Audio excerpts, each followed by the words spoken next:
Hey there, Centrons. It's time for a parking lot video. Oh, man.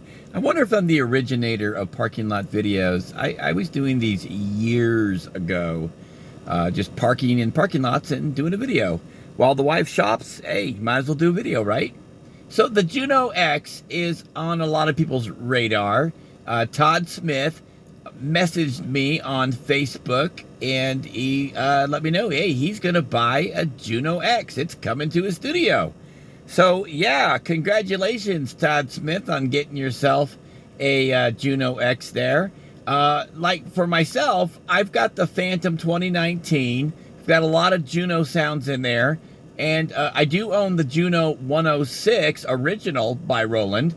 But I get it. There's that JUNO-60 sound inside the Juno X. They're also in the Phantom. I wouldn't say the full engine is inside the Phantom.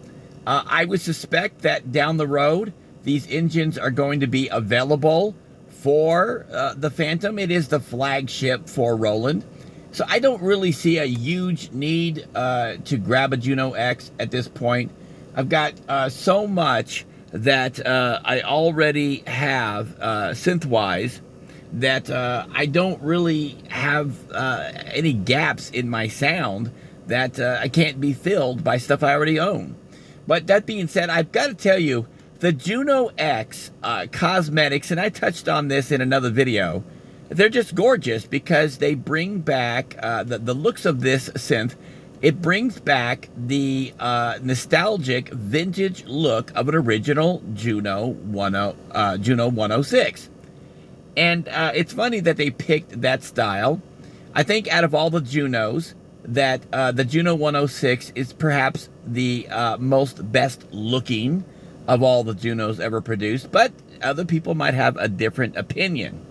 Now, it is kind of funny that, that we're looking at Roland recreating these synthesizers in a digital domain, and I know that I've had that gripe for quite a while. Roland is a multi-million-dollar veteran in the game, and if anybody was going to bring back these vintage synthesizers, Roland could have done it in an analog way.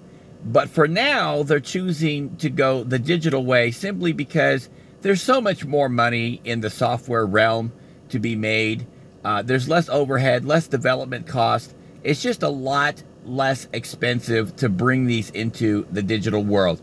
And, like I say, if you like that style of interface where the Juno 106 kind of the Juno X is going to remind you of a Juno 106, and that makes a big difference for you, then that's great because you're going to have all of those controls right there in front of you, completely accessible. That's a great idea, and I wish they would have done this a lot sooner.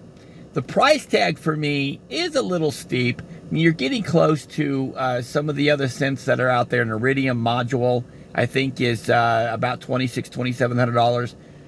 Last time I checked. I don't know current prices right now. I'm in a parking lot. There's a lot of things you could buy for $2,000 right now that are synth related, and you could certainly fill a studio up in today's market with $2,000 with a lot of smaller synthesizers. Or you could opt for the Juno X and spend it all at once and get you what you think you need in your studio. So, the Juno X is a very intriguing machine. I'm watching a lot of people buy it, and I really do believe it's the cosmetics of this synth that is really giving people gas. Roland knew what they were doing when they put this together. I'm not trying to say it's a bad synth by any means.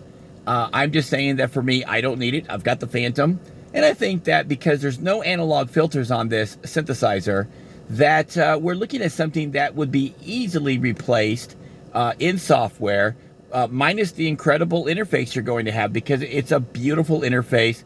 It's going to give you some hands-on control, and it's going to be a lot of fun to play. And in the end, if you're having fun with your synthesizers, that's the most important thing.